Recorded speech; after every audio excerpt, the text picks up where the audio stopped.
Hi, everyone, and welcome back to another episode of Media Coffee. In our previous episodes, we interviewed journalists from leading media organizations, but today we are taking a different direction as we are sitting down with our own colleagues from the distribution team to dive into their role within the company, how they help our clients draft better press releases, and explore PR Newswire content accessibility guidelines and more. So please join me to welcome Glenn Frates, the Regional Vice President of North America Distribution, and also Fouzia Hussain, Senior Manager in the Customer Support and Operations Division. So just to start, if I can, Glenn, if you can start first, actually, can you tell us more a little bit about your role within the company, what you guys do, and the distribution team in general role as well? Sure, and thanks for having us today. This is exciting. I've watched your previous media coffees. I think these are nice engagements, so we're happy to participate and try to give a few nice little tidbits to our audience here about what makes good content and how to engage journalists really nicely. My role, I've been here over 20 years at PR Newswire Cision.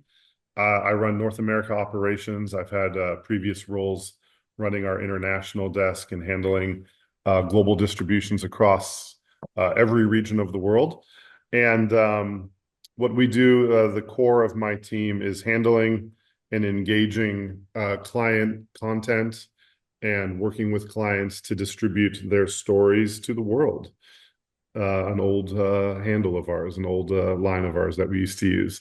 And really trying to make that content as engaging and work with them on making it relevant so that it gets the ROI that they're hoping for. Thank you, Glenn. Fouzia as well, if you can talk a little bit about your role as well. Yeah, so I cover basically exactly what Glenn has said. I've been with the company over 15 years and I cover for EMEA content distribution across Europe, Asia, including India. And yeah, again, I work with our support groups, whether it be products, finance, media relations, marketing, and distribute news releases across the globe for our clients, helping them with their content. And making sure we meet their distribution needs and reach the right audience for their content. Thank you so much. So I've been interviewing journalists for a while now through Media Coffee, and there is always this conversation, even away from Media Coffee as well, on LinkedIn and different social media platforms. There's this conversation about between, I guess, media and companies and PR agencies as well, where they discuss the press releases that they receive. Sometimes they're not happy about it. So I just want to understand about your relation with PR agencies or the media department in our clients' companies. What do you guys expect from them? What are the things that you expect these PR agencies and media departments as well to provide you with so you can, distribute the press releases later on? Oz, you want to take that first one? Yeah, I can take that. Yeah, it's I mean, content has to be newsworthy, has to be accurate and reliable, has to focus, it has to grasp like the audience that they're trying to reach. So again, like I repeat with accuracy and reliability, you don't want any jargon, you don't want it to be advertorial, you want it to be concise and to the point, a useful headline, perhaps. So it has to be targeted to their audience. Yeah, and I would add on, I think one thing in terms of expectations is to have it be print ready. A lot of our downstream network partners are on the hook for churning out a lot of content day to day, hour to hour. And so when we are talking to agencies and to direct PR teams at different companies around the globe, one of the key takeaways, one of the key bits of counseling that we give is to really make it ready so that they can copy and paste. It's a big win for them to be able to have a good, concise executive quote, good data points. That's really something that journalists need in their coverage and what they want to give their end users, all of us news readers across the globe. And so you want to make sure that you're taking a natural language approach as much as possible and really making it easy for you to get good pickup and good coverage. If you take a more stale approach or have big block paragraphs, that really isn't the expectation nowadays in terms of what media wants, what your audience wants. I guess relevancy has always been like a key word whenever I talk to different journalists.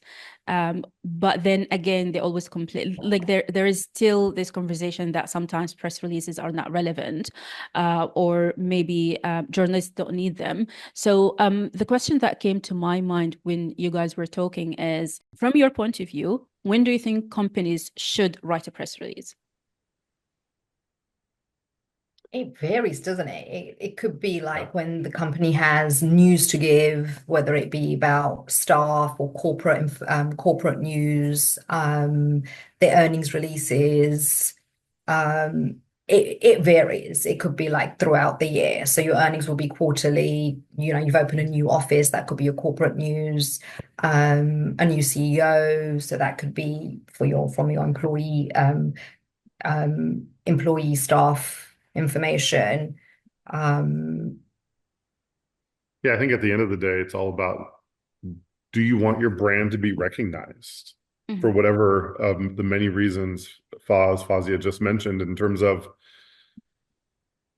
do you have a new office, and in that regional area, do you want to get good pickup and good coverage from local news outlets?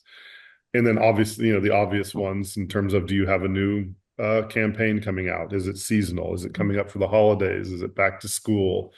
And making sure that you get your brand story out there so that you get the engagement, the click-throughs, the hopeful potential earned coverage that you want your brand and your brand story to pick up. We do hear all the time for 20 plus years easily that, the press release is dead. And that's just not true. We know for a fact, based on many different pieces of engagement and the coverage that we see from our network partners, that they really do depend on the press release still to tell stories, to tell the story to their end users, again, to the news readers across all publications, across all regions. And they really depend on press releases for good background information, again, good data points, executive quotes, and just for a good story, a good CSR story, ESG story. They really want to get that in front of their audience. So if you have something that your brand can connect to the general population, to investors, if it's more of a core IR story, it's really important to craft a good press release and get that out there and get that distributed so that you can hopefully get good brand pickup, brand recognition. Then how do you make a story about, for example, hiring a new CEO or a new managing director interesting? Because unless it's like a big company, would it be relevant or like interesting for journalists to actually pick up on such a story? That's a good question. We get that a lot. One of our favorite, Foz and I use this all the time when we're talking to clients about doing that, at that stage one of crafting a press release. The first question you need to ask yourself, and the very last question, is, why does this news matter? Why is somebody who's scrolling through headline cues going to care about your brand story? So when it comes to a personnel announcement, there's no doubt about it, right? They run a little stale potentially. So you need to be able to craft a good story around why this promotion, why this new election to your company, to a new board member, why this matters to your end audience. Again, whether they be direct to journalists, local or national, direct to investors, direct to future partners, right, that you want your company to team up with. You need to be able to spin, to turn a good phrase in that headline and in that first paragraph that connects with the reader, like, oh, that's a great story. This is why electing so-and-so as the new CFO is going to have a positive impact on this brand, on this company, why I'm going to trust this brand even more. So it is more, you don't want to just go with the, hey, we're electing so-and-so to senior vice president, the end. That's boring, right? They're not going to get any coverage. Why does that have a good impact on that brand? And again, why does the audience how is it going to impact the audience in a positive way? Foz, do you have anything to add to that, or? No, I think Glenn covered that really well, because then obviously whoever the CEO, CFO is, I mean, if depending on their history, what experience they bring, the positive impact that they have, it all makes the story itself, and it attracts the reader to it, and the industry readers to that. Mm-hmm. Yeah, great. Then moving on to the guidelines, are there any guidelines that you guys follow to accept press releases or refuse them? And I think I want to focus a little bit on sensitive topics as well in some areas or some regions, like, for example, gambling or alcohol as well, where they have regulations. So if you can just give us a few examples about the guidelines that you follow. Yeah, guidelines like vary region to region, country to country. I can see Glenn smiling there. We're always going back and forth. Like if it's gambling, and obviously there's restrictions in Switzerland, Germany, for example. Alcohol, you're looking at probably restrictions in Malaysia. And then obviously our local news agencies, our affiliates, we collaborate with them, and then they would advise us and guide us as well.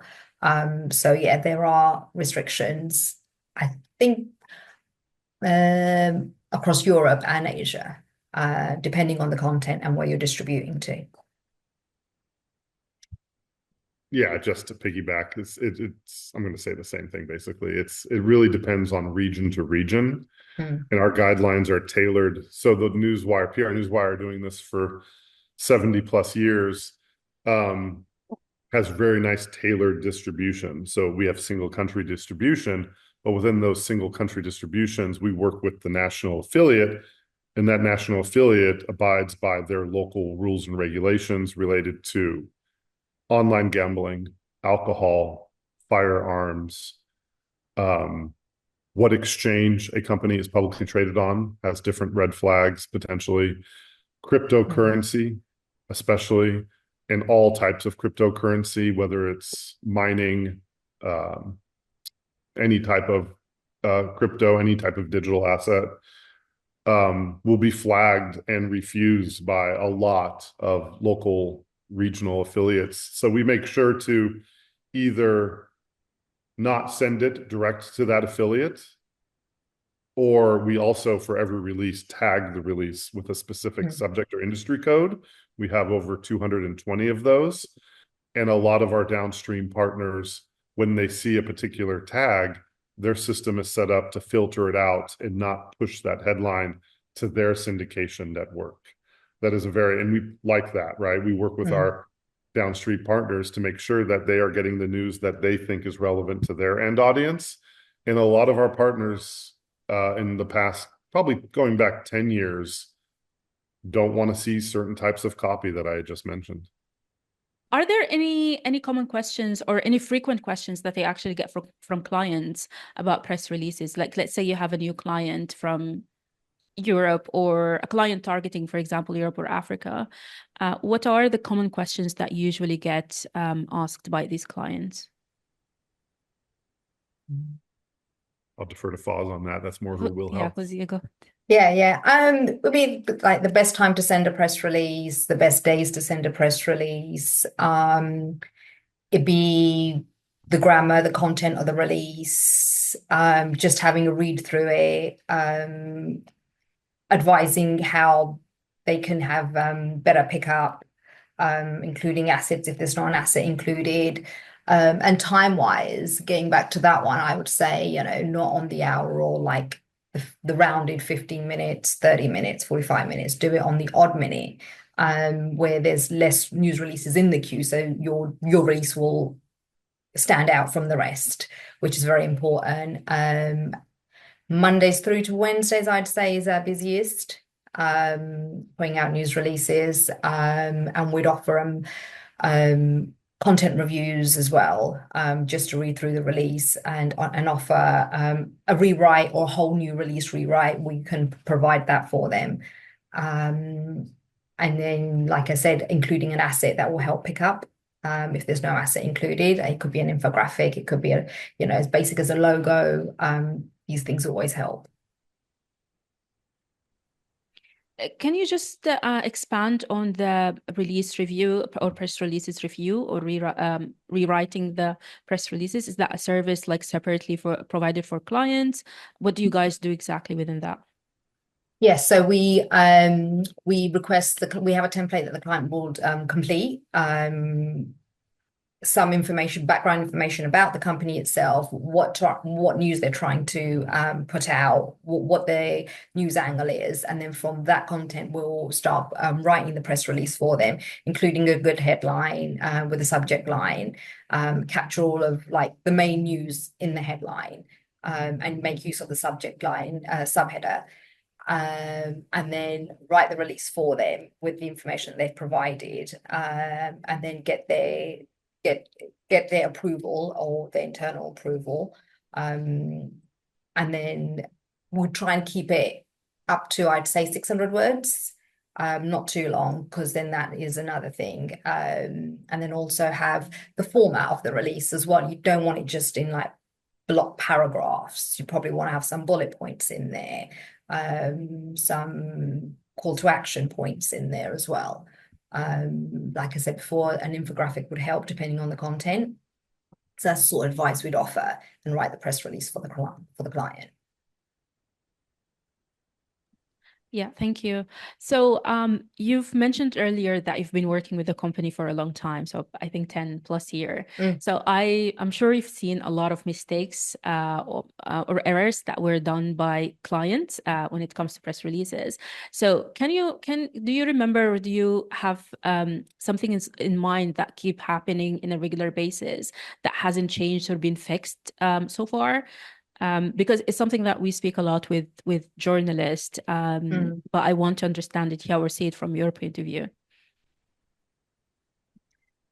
I would say the headline, having like the main news in the headline, making sure there's a source attribution in the headline is something that we see frequently. And then we would go back to the client before we put the news release out and say, look, let's try and put your company name in the headline so it's easy to understand what the message is, what the actual content of the release would be, summarize it in the headline and make use of the subheadline. This is what we see quite frequently, and my team would go back to the client on a regular basis to say, let's have a source attribution in the headline. Yeah, and I think related, the mistake is almost just countering all the best practices Foz mentioned in the previous question answer. In terms of, we see a lot of mistakes in, again, related to what Foz just said in terms of the headline, you're burying the lead. We see a lot of times, and we'll counsel clients, sometimes you really want to switch the subhead, which had great context, with the headline. So you really want to make sure, because most of our downstream partners are only getting the headline as the initial view of this story. You cannot bury the lead. It has to be, and our best practice is actually to have the most relevant news within the first 55 characters. And there's a lot of reasons for that. It's a best practice for email subject lines.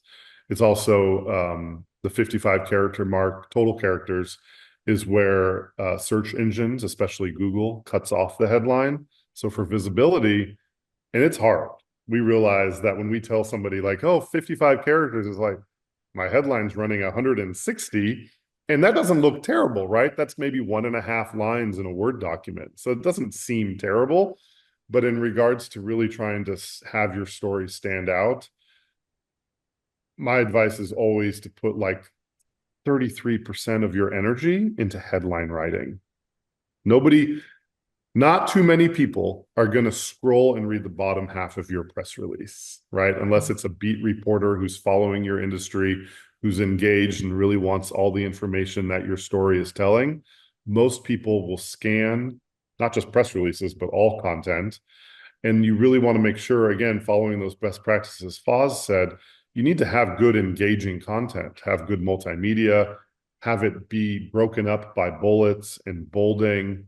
So that's, I think, the most common mistake. I think Foz and I could tell you probably 50% of the content we send out fails at following these best practices.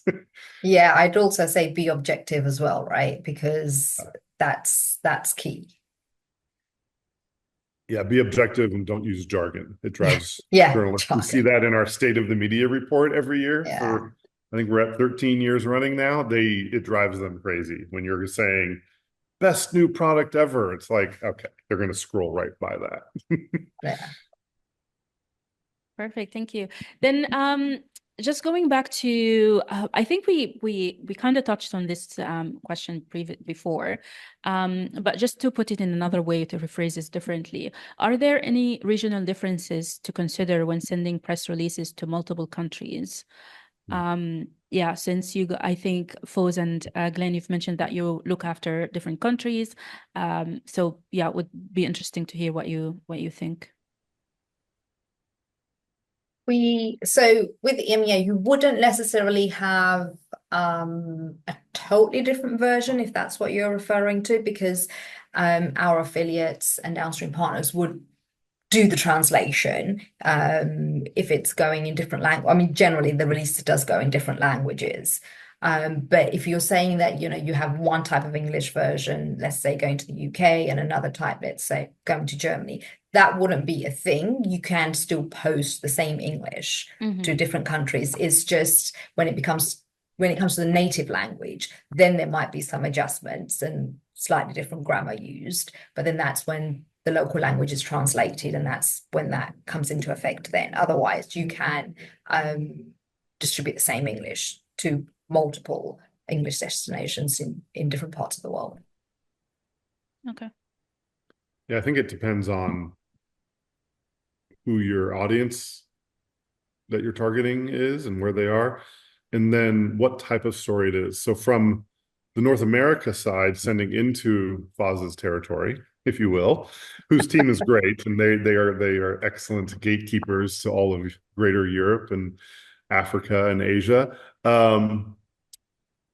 It depends on, we get a lot of clients who ask, well, we don't really want this to be translated. Can we send English only? That's a very common question. Yeah. And our answer is yes, but you won't get to use the full global distribution for that particular area because some local affiliates say, no, thank you. They want it translated.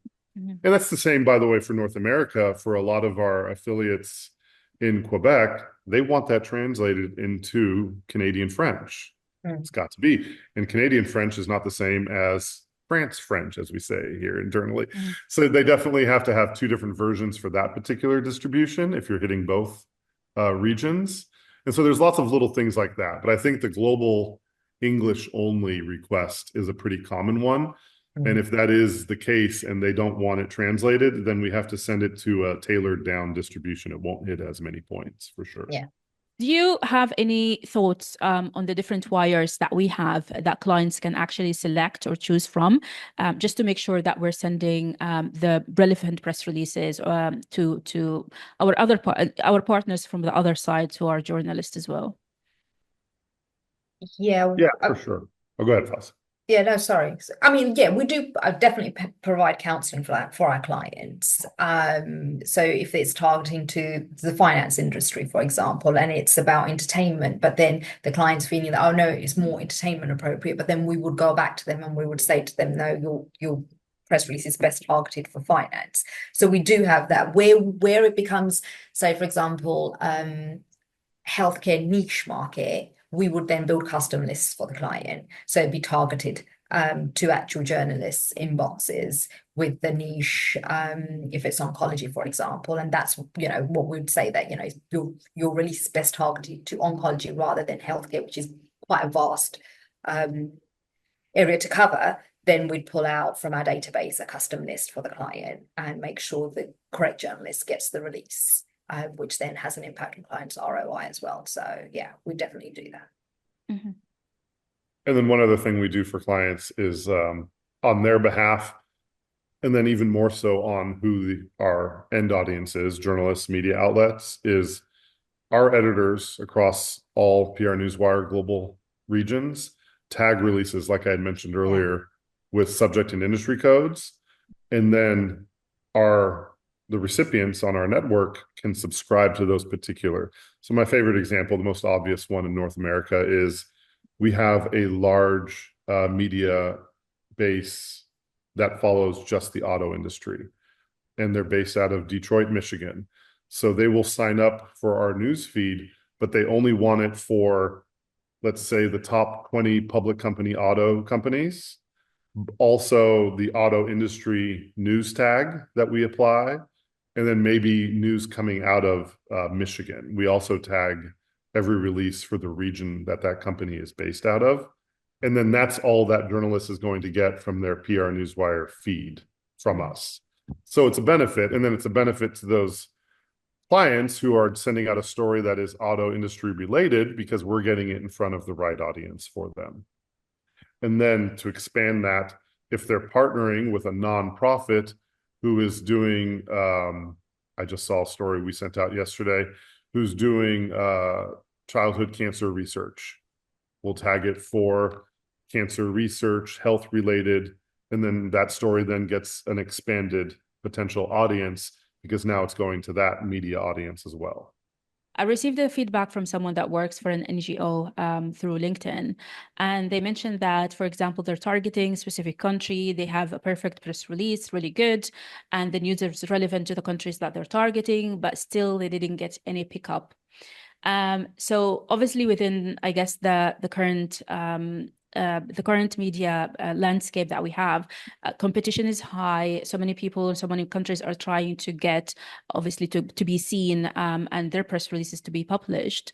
So I have actually two sides of there's two points for this question. The first one, what are the main challenges in your from your point of view that clients face when they deal with media outlets in terms of like getting their press release picked up? And also, what are the best practice or the best thing that they can do to actually attract media attention? Sorry, these are two questions, but the reason why I'm asking this is because, let's say you have a perfect press release, it's great, it's interesting, it's relevant, but you're still not getting picked up by media outlets. I would say content is a big factor, right, Glenn? Make sure, it's not advertorial, make sure it's objective, the time of year you're putting the release out, any holidays that are coming up, other news that's happening around the world at the same time. Those are the external factors that you have to consider when putting your news release out. Yeah, it is hard to guarantee any pickup, right? I mean, we don't guarantee pickup. So, but you have these elements around that external and then internal, the release content that you would keep a lookout for, make sure it's relevant, it's not advertorial, it gets to the point, it hits your reader, and then the time of year that you're putting it out, the day you're putting it out, the time that you're putting it out, all these are important factors, right? Yeah, I don't know if I have much to add. I think that sums it up in terms of it's hard, right? We hear it a lot, like, darn it, why didn't I get the ROI from this story that I was hoping for? It seemed relevant, and it seemed to be something that news readers would be interested in. I think just all of the above of what Foz said in terms of taking into account seasons. Is it a busy earnings day? That's something I think that clients sometimes don't take into account as much as they should, who are sending out more PR marketing content. And I would say you need to really do a good job. While Fouzia and I can talk and wax poetic about the benefits of using PR Newswire's network distribution, it really isn't the only thing you need to be doing in terms of representing that brand. If you're on the PR team or marketing team, you really need to do great pre-work and post-distribution work. You need to send your hopeful pickup, your target audience who you want pickup from, teasers, give them a heads up. You really need to have a mature, good, consistent email campaign. And you need to really work your target audience. You need to follow what they're writing about and reference that. Say, like, look, 2 weeks ago, I saw you posted this great story on XYZ. I have a story coming up next month I think you might be interested in. Let me know if you want any more information. and then a week and a half later, send a quick follow-up. Make your pitch relevant. Make sure that, again, you're consistent. You don't want to overdo it. We definitely hear that from the state of the media survey results we get. They do have concerns about being spammed and being hit up with stories that are not relevant to the coverage. And this is not just via our distribution, just they get a lot of emails that are just not relevant to what they cover. They being, obviously journalists. So you want to make sure that, you're not just utilizing the PRN network distribution, but you're also doing any and everything you can to connect with media who you want hopeful coverage from. I think that's really important too, and something that I think for the most part, most of our clients know that, but it's definitely something to put a lot of energy around also. Yeah. And like you said, Glenn, to add to that, like the post stuff that you would do, like use the social platforms, use X, use Facebook, gonna go back to Facebook, but you use Instagram or whatever, that's more relevant to your industry. And then, oh gosh, there was something else I was gonna say and it's just left me. Oh, and follow-up campaigns, right? You mentioned that too. So you can just, you can probably do, I mean, if it's not news that you want going out immediately, you can always put it out to the media only and then do a public release later on, or you can do a follow-up campaign after that. So there are a few things that you can do to make sure your news story gets out there to everybody. Because we have had here in the UK where a client wishes to get the news out to the media points only, just so then they've got it in their inbox, but then it's to be distributed to the public at a future date. It's usually a week later, but then you can always do follow-up campaigns a week or two weeks later. There's some really good ones that we've seen that clients have done, and they've got some good feedback on that. Very much related to that is when you're doing that follow-up and you're still in the pitch mode of trying to get your brand story picked up, is to also give them the to be upfront about, look, you don't have to use the quote that was in the press release. We'll give you a tailored quote. We'll give you more tailored information. This is especially important when you're pitching and following up with national publications. They will often, we see it all the time, across all global regions, they'll again copy and paste right from the press release.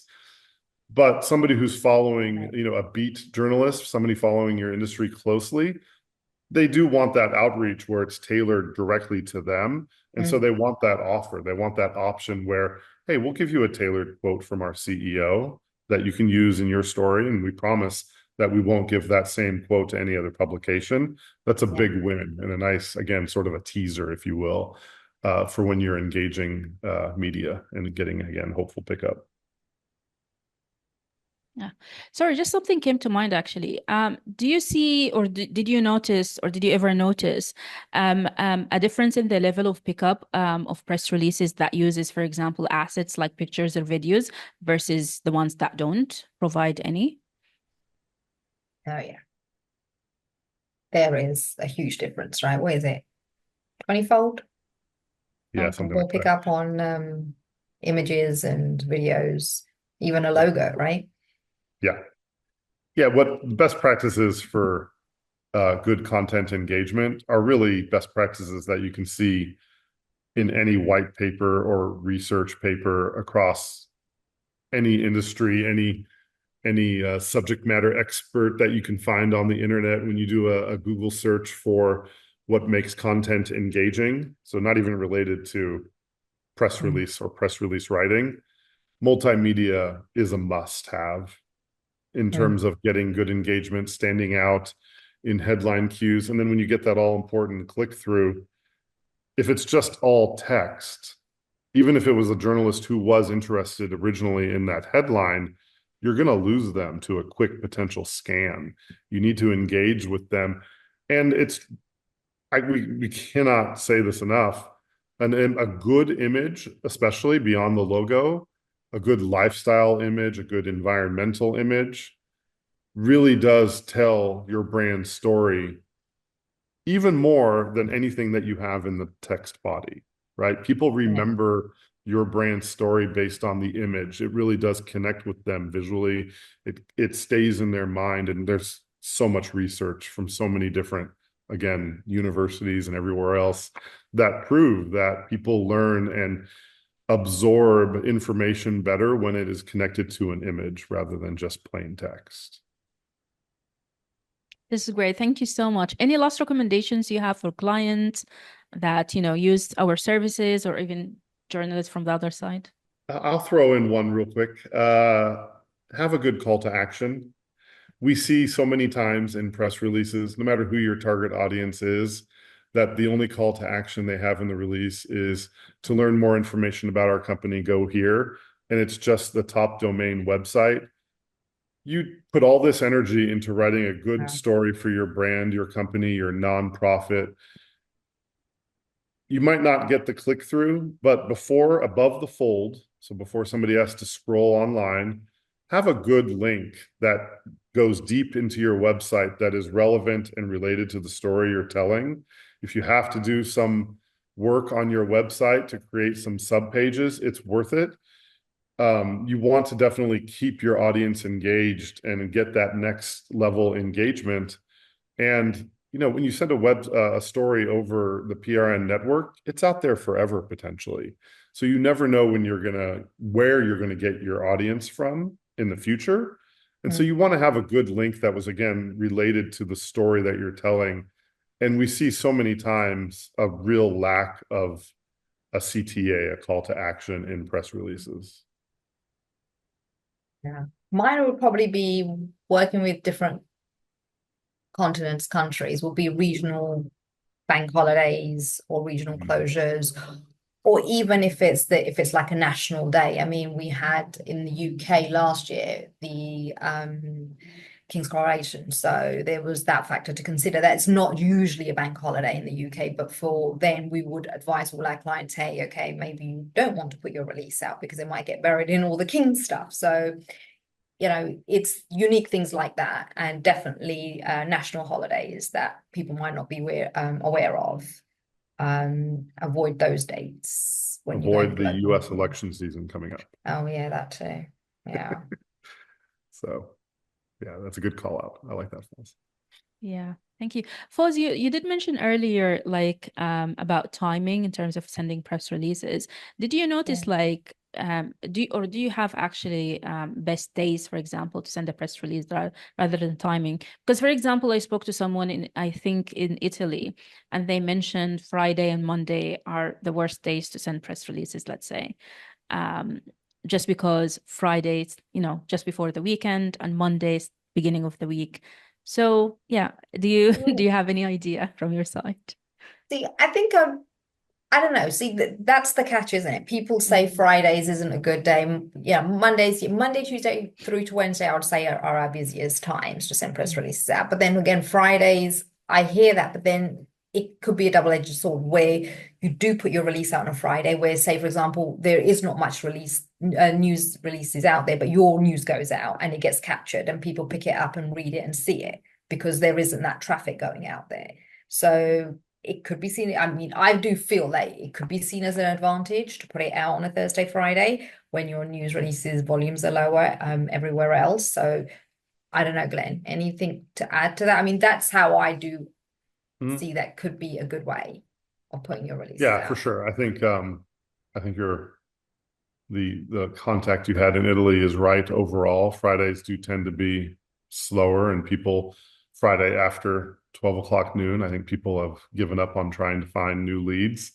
And then Monday. What noon is that, Glenn, though? Your noon or my noon? Any noon.